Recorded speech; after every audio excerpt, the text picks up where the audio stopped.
ఓం శ్రీ సాయిరాం. ప్రబోధ 11. నాటి క్షేమమునకు నేటి క్షామమునకు పెద్దలు అనువారి ప్రవర్తనయే కారణము. ప్రతి మానవుడును తన జీవితయాత్రలో ఏ ఒక్క ప్రాణికి క్లేశము కలుగకుండునట్లు ప్రవర్తింపవలెను. అదియే వాని పరమధర్మము. అశాశ్వతమైన దేహపోషణకు సమయములు ఏర్పరిచినట్లు దైవ ప్రార్థన, జపధ్యానములకు, పరోపకార సత్కార్యములకు అనుకూల సమయం ఏర్పరచుకొనుట మానవ జన్మ ఎత్తిన వారికందరికీ ముఖ్య కర్తవ్యం. సత్యధర్మ శాంతులను జీవనముగా తలంచవలెను. నిప్పు తాకుటకు, పామును ముట్టుటకు ఎంత భయపడి దూరము పారిపోవుదురో, పాపములను, పరుల బాధ పెట్టునట్టి కార్యములను చేయవలెనన్న అట్టి భయమే పుట్టవలెను. బంగారము, ధనము, సౌఖ్యములందు ఎంత ప్రీతియో, భగవంతునియందు, పరులను ఆనందపెట్టుటయందు, సత్కార్యములు చేయుటయందును అంత ప్రీతి, శ్రద్ధలు ఉండవలెను. ఇది మానవ సోదరీ సోదరుల సహజ ధర్మము. ఇట్టి సాధుత్వమును బలపరచుటకే భగవానుడు అవతరించుట. అయితే లేని వాటిని అభివృద్ధి పరచుటెట్లు? ఇట్టి గుణము మానవునిలో లేకపోలేదు. ఉన్నది క్షీణించిపోవు సమయమున వాటిని బలపరచి వాటికి వ్యతిరిక్తమైన గుణములను క్షీణింపచేయుటకే పరమాత్ముడు అవతరించుతుండును. అట్టి అర్థమును తెలుపగోరియే ద్వాపర యుగమున శ్రీకృష్ణుడు అర్జునునకు పరిత్రాణాయ సాధూనాం వినాశాయ చ దుష్కృతాం ధర్మ సంస్థాపనార్థాయ సంభవామి యుగే యుగే అని బోధించాడు. అనగా భగవత్ అవతారములన్నీయు సాధు సంరక్షణార్థమునకని భావము. ఈ సాధు శబ్దము ఒక్క మతమునకు, ఒక్క వర్ణమునకు, ఒక్క కులమునకు, ఒక్క ఆశ్రమమునకు, ఒక్క దేశమునకు, ఒక్క మానవునకు సంబంధించినది కాని కాదు. సర్వదేశములకును, సర్వ మతములకును, సర్వ ఆశ్రమములకును, సర్వజనులకును మాత్రమే కాక సర్వ ప్రాణికోట్లకు సంబంధించినది. కనుకనే భగవానుడు తన విశాల భావమును గీతయందు కనపరిచినాడు. ఇట్టి ఆశయము గీతకు ఉండుట వల్లనే భగవద్గీతకు ఇంత ప్రాశస్త్యము కలిగినది. అసలు కృష్ణుడే ఎన్నో పర్యాయములు నేను పరమభక్తునికి పెద్ద సేవకుడను అని తెలియపరిచినాడు. దీనికి తార్కాణము అర్జునునకు సారథి అయి ఉండినదే చాలు.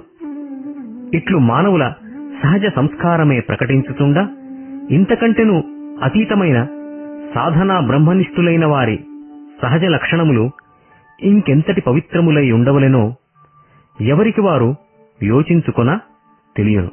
ఆ ఇద్దరికి గుణమే ప్రధానం. ఆనాటి బ్రహ్మనిష్ఠులలో గల మహిమ ఇటువంటిదని గ్రహించవలెను. ఆ పని నేటి బ్రహ్మనిష్ఠులు గమనించకుండుటే నేటి క్షామమునకు కారణం. గడచిన యుగములందు వాటిని మొదట గమనించి పవిత్ర భావములను అనుభవించుతుండిరి. అట్టి పవిత్ర భావములు ఇప్పుడెందుకు లేవని తలంపవచ్చు. లేక కాదు. నిప్పు ఏ కాలమైనను హెచ్చు తక్కువ అగుటకు కట్టెలే కారణము కాని వేరు కారణములు లేవు. నిప్పులో కట్టెలెంత ఎక్కువగా వేయుదుమో అందులోని ప్రకాశము కూడా అంత ఎక్కువగా ప్రకాశించును. అట్టి కట్టెలు వేయుటకు మానవ కోటిలో ఎవరికైనను విరోధము లేదు. అగ్ని నైజముగా జ్వలన శక్తి కలిగి ఉండును. ఆ విధంగానే సాధకుని విజ్ఞాన జ్యోతియగు బుద్ధిలోనికి విషయ విరక్తి, శాంతము, సత్యము, కరుణ, సహనము, పరోపకారము మొదలైన గుణములు ఎంతవరకు చేరునో అంతకంత సాధన చేయువారు ఎవరైనను సరే మహిమను పొందగలుగుదురు. మంచి సారవంతమైన భూమిలో పెరిగిన వృక్షము ఎట్లు ఫలమును ఇవ్వజాలునో అట్లే అంతఃకరణము నిర్మలమైన హృదయమున పవిత్ర భావములు, మహిమలు అనుగ్రహించు శక్తి కలుగును. ఈ రెండింటికి హృదయ నిర్మలత్వమే ప్రధానం. పూర్వపు మహనీయులకును ఇప్పటి బ్రహ్మనిష్ఠులకును ఉన్న భేదము కూడా ఇట్టిదే. పూర్వపు మహాపురుషులు బ్రహ్మనిష్ఠులు ఎట్టి ధ్యాన ప్రణవాది నిష్టలను యోగ ధ్యాన అనుష్ఠానములను అనుశీలించిరో ఇప్పటి వారు కూడా అట్టి సాధనలే చేయుతున్నారు. అయితే భేదమునకు కారణము క్షేత్రమునకు సంబంధించిన మన సంయమనములో గల కొరత.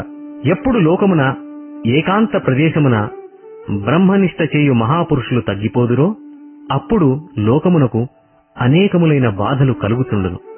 వారి వారి సాధనానుష్ఠానములకు ఆటంకములకు సర్వ సంబంధములు ఏర్పరచుకొని కీర్తనలకు తుచ్చ వర్ణనలకు దాసులై వ్యామోహ సహితులై పేరు ప్రతిష్టలకు ఆశ్రమ అభివృద్ధులకు ప్రాకులాడుట వల్లనే వారి బ్రహ్మనిష్ట భ్రష్టుపట్టిపోవుచున్నది.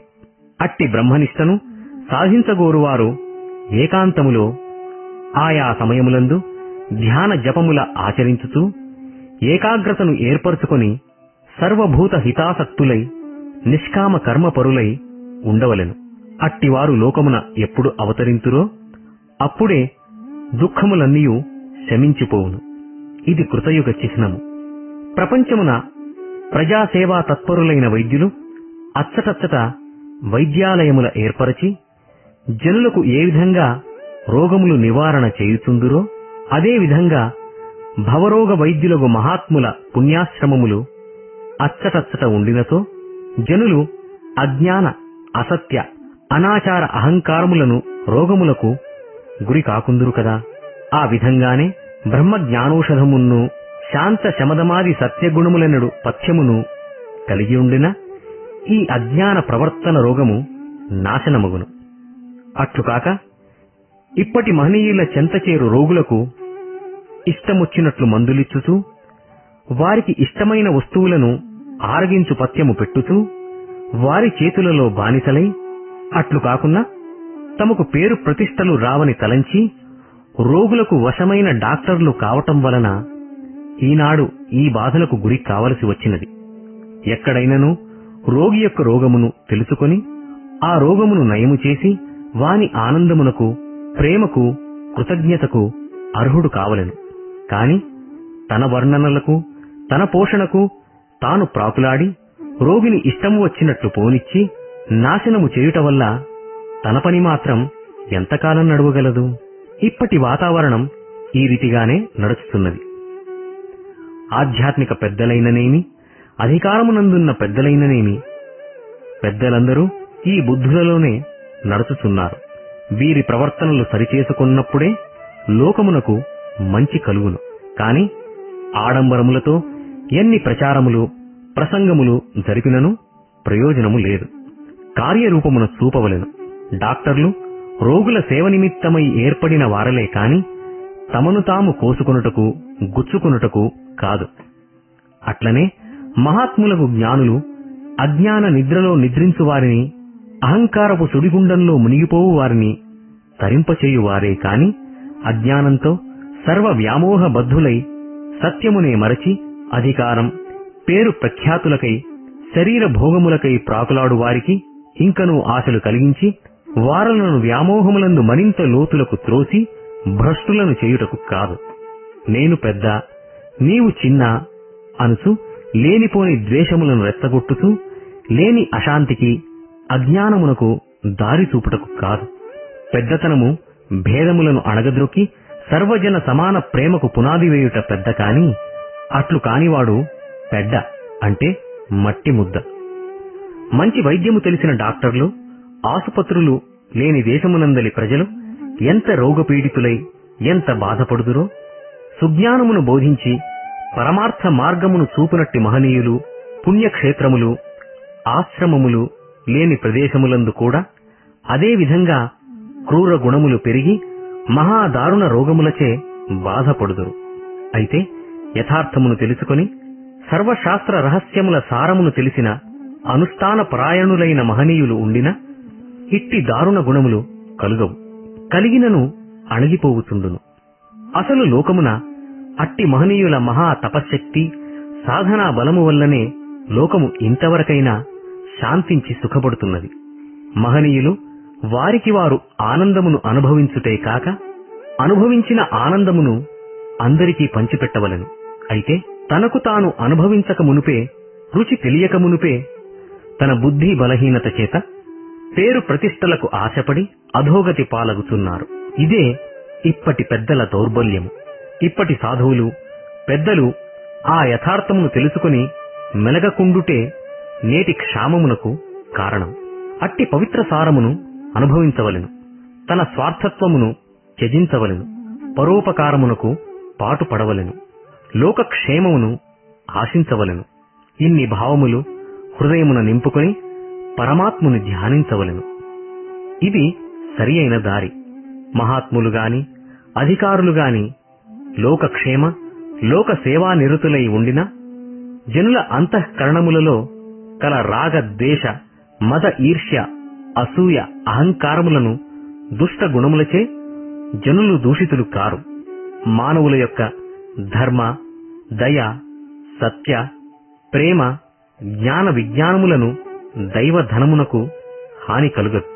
బాహ్య శత్రువులను మాత్రమే పోలీసులు ప్రభుత్వము నివారింతురే కాని అంతఃశత్రువులను అణచు శక్తి ఈ ఇద్దరికీ లేదు. సాధ్యము కాదు. వీరు వానికి అధిపతులు కారు. మహనీయుల సద్బోధనలచే భగవద్భక్తి జ్ఞానములచే సాధు సాంగత్య సహవాసములచే జనుల అంతరంగ అరిషడ్వర్గములను పారద్రోలవచ్చును. అయితే దొంగలను పట్టు పోలీసులు అధికారులు దుష్టులకు లోబడిన దుర్జనుల వలన లోకమునకు ఎంత హాని కలుగునో బ్రహ్మనిష్ఠులు పెద్దలును సాధువులు లోకోద్ధరణకు పూనుకొనక ఇంద్రియ సుఖములకు పేరు ప్రతిష్టలకు వశులైనచో లోకము మరింత అజ్ఞానము ప్రబలి ధర్మనాశనమగును. ఇప్పటి పరిస్థితి పై రెండు విషయములు తెలిపిన రీతిగానే ఉన్నది. అందువల్లనే నేటి బాధలు కూడా దినదినమునకు పెరుగుతున్నవి.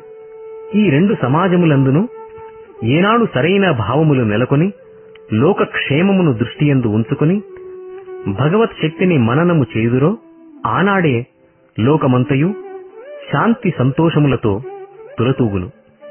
అయితే మానవునకు ఈ రెండు ప్రభుత్వములే. అంతర్రాజ్యమునకు అధికారులు ఆధ్యాత్మిక పెద్దలు, బహిర్రాజ్యమునకు ప్రభుత్వాధికారులు. ఈ ఇద్దరు పెద్దలు సక్రమమున నడిపించిన రెండు రాజ్యములు ఆనందముగా సాగును. ఇప్పుడు ఆనందము లేకుండుటకు కారణం ఈ ఇద్దరు అధికారులు సరి లేకుండుటే. అట్టి తరుణముననే సర్వాధికారి అయిన సర్వేశుడు సర్వరాజ్యములకు సంతోషమును ప్రసాదింప తలంచియే అజ్ఞాన అన్యాయములను అడవులకు పంపి న్యాయ జ్ఞానములను ఊళ్ల నింపును. ఆ అర్థమును తెలుపగోరియే యదా యదా హి ధర్మస్య గ్లానిర్భవతి భారత అభ్యుత్థానమధర్మస్య తదాత్మానం సృజామ్యహం అన్నాడు. అసలు ఆ భగవానుడు వచ్చుటకు సహితము మహనీయుల ప్రార్థనలే కారణము. ఈ బాహ్యలోకమున ఏ విషయమునందైనను ప్రజలకు సదుపాయములు అనుకూలములు కావలెనన్నా ప్రజలు ప్రభుత్వమునకు ఏ విధంగా తెలుపుకొందురో అదే విధంగా అంతర్విషయములందు భక్తి కరుణ శాంతి సత్యముల సాధింప అనుకూలములు లేని సమయమున అంతరాత్మయైన పరమాత్మకు పై భక్తి కరుణ శాంతి సత్యముల కోరు మహనీయులు తెలుపుకొందురు. అప్పుడు వారి ప్రార్థనల ఆలకించి లోకములకు భగవంతుడే వచ్చి ప్రసాదించుతుండును. ఈ విషయము సర్వులకు తెలిసియే ఉండును. అసలు రామకృష్ణాది అవతారములు ఇట్టి ప్రార్థనల వినియే కదా అవతరించిరి. రామాయణ భాగవతముల నుండి చాలామంది ఈ విషయమును తెలుసుకునే ఉందురు. అసలు రామకృష్ణ పరమహంస తాను దైవాంశ సంభూతుడైనను తనకు మించిన పని అయినందువల్ల అట్టి అన్యాయ అహంకారములను నిర్మూలము చేయ ధర్మమును బోధింప ఎవరినైనా ఒకరిని ఈ లోకమునకు పంపుతల్లి అని కాళిని ప్రార్థించేవాడు. ఈ విషయం ఆయన చరిత్ర చదివిన వారికి బాగా తెలియను. అట్లనే ఒక తూరి కాకున్నా మరొక తూరి, మరొక తూరి కాకున్నా ఇంకొక తూరి కార్యసిద్ధికై ప్రార్థించవలను. ఒక తూరి ప్రార్థించి రాలేదే అని ఊరకుండరాదు. ఏదో బాహ్య ప్రపంచమునందే ప్రభుత్వమును ఎన్నో పర్యాయాలు ప్రజలు కార్యనిమిత్తము వ్రాసి తిరిగినను ఎంతో కష్టముగా కాని ఆ పని ఫలించదు. ఇంకా గోచరము కాని ఆత్మ మొరలతో యథార్థము ఎట్లు తెలియదు. కావున వచ్చు వరకు దేశక్షేమము ఏర్పడు వరకు ప్రార్థించవలెను. దేశక్షేమమే తన రాక చిహ్నంగా భావించిన తత్క్షణము తన యొక్క అవతారము తెలియగలదు. అప్పుడే సత్యమతము, దయామతము, జ్ఞానమతము, ప్రేమమతము వృద్ధి పొందును. అవి ప్రతిష్ఠించు వరకు ప్రజలు ప్రార్థనలను చేయుచుండవలెను. ఈ బాధ్యత ప్రజలపై ఉన్నది. పుణ్యపురుషులు ఏర్పరిచిన రాజబాటను అప్పుడప్పుడు ఆ మార్గమున ప్రయాణము సల్పువారైనా లేదా దానికి అధిపతులైనా రిపేర్లు చేయించుచుండవలెను. అదే బోధ అనున్నది. ఆ రిపేర్ల నిమిత్తము అప్పుడప్పుడు భగవంతుడు కొందరు అధిపతులను, మహనీయులను, దైవాంశములను పంపుచుండును.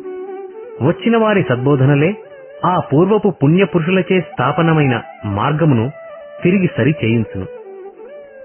ఈ రీతిగా దైవ సంకల్పము, సాధువుల ప్రవర్తనలు, మహనీయుల సద్బోధనలు కాలక్రమముల తప్పక పనిచేసిన దేశక్షేమమునకు కొదువే లేదు. కాన లోకపు ప్రజలందరూ ఒక్కతూరి ఇట్టి అశాంతి, అన్యాయ, అక్రమములను, అసత్యములను రూపుమాపి ప్రశాంతి, సత్య, ప్రేమ, అన్యోన్య ధర్మములను స్థాపించుమని ప్రార్థించిన తప్పక బాగుపడగలరు. ఇంక వేరు తరణోపాయము లేదు. బాధపడి ప్రయోజనం లేదు. నిరుత్సాహమునకు సమయం కాదు. బలము లేదనుట మానవ ధర్మము కాదు. కావున వేరు మార్గము వెతుకక భగవత్ ప్రార్థనలకు, పరోపకారములకు అన్యోన్యతతో ప్రయత్నించుడు, నిదానించుడు. త్వరలో సంతోషమును ఆరగింతురు. లోకమున మానవ సేవే మాధవ సేవ అనుచుందురు. అది నిజమే. ప్రజాసేవ పవిత్రమైన కార్యమైనను సత్వస్తువగు దైవములో కలియువరకు గొప్ప సేవచే జనులకు శక్తి కలుగజాలదు. ఏ కార్యము చేసినను దైవ చింతనను తోడుగైకొని మానవునియందు మాధవత్వము ఉన్నదని గ్రహించి మానవ సేవే మాధవ సేవ అన్నతో సత్యమగును కాని కేవలం అట్టి భావము, విశ్వాసమే లేక వారి వారి పేరు ప్రతిష్టలకు, సంఘ గౌరవములకు తత్ఫలితమును కోరి మానవ సేవ చేస్తూ మానవ సేవే మాధవ సేవ అన్నతో ఎట్లగును? మాధవ చింతనే లేక మాధవ సేవ ఎక్కడ ఉట్టిపడును? అవి బూటకపు మాటలు. అది నేనొప్పను. దైవ చింతనతో, సత్య మార్గముతో, ధర్మగుణముతో ఏ కార్యము చేసినను భగవత్ సేవగా భావించవలెను. పేరు, గౌరవము, తత్ఫలితము ఆశ కొరకు చేయు సేవ మాధవ సేవ అనబడదు. అట్టి నిరంతర దైవధ్యాన పరులైన వారు ఇతరమైన కార్యము ఏమియున్నూ చేయనక్కరలేదు. వారి ప్రార్థనాఫలమే లోకమును పావనము చేయును. అయితే నిరంతరం ధ్యేయాకారమగు ధ్యానములో నిలుచుటకు అందరికీ సాధ్యమైన పని కాదు. కనుక అట్టి స్థితిని పొందుటకు విశుద్ధాంతఃకరణము కలిగి సర్వ సంకల్పమును నశింపచేసుకొనవలెను. అట్టి మనోధర్మము కలిగిన సాధువులు స్వయంగా కనుగొనగలరు. అంతియే కాని అందరికీ సాధ్యము కాదు. కాదని ఊరక ఉండకూడదు. అది మీ ప్రాప్తానుసారం, సాధనానుసారం లభించును.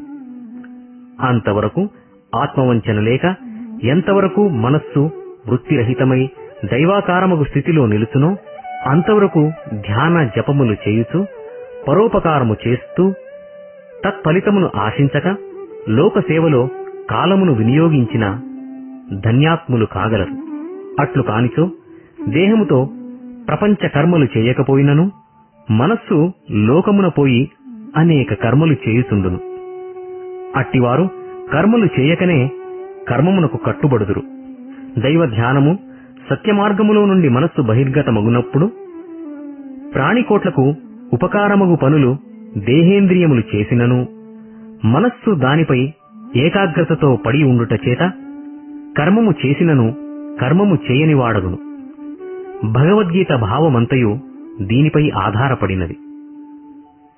మనస్సున పవిత్ర విషయిక పరిశ్రమ చేయని హృదయమే దుర్గుణములకు విశ్రాంతి భవనముగా ఉండును. ఈ విషయమును మోక్షమును కోరువారు, ఏకాగ్రతను పొందగోరువారు, పెద్దలు కాగోరువారు ముఖ్యముగా గ్రహించవలసి ఉన్నది. ఇట్టి ఆత్మజ్ఞానము పొందుటకు బ్రాహ్మణులు, ఆశ్రమవాసులకు సన్యాసులు అర్హులంటారు కాని బ్రహ్మనిష్ట కలిగిన వారు ఎవరైనా ఆత్మజ్ఞానమును పొందవచ్చును. అందుకనే ఉపనిషత్ వచనము కూడా ఇట్లే నుడివినది.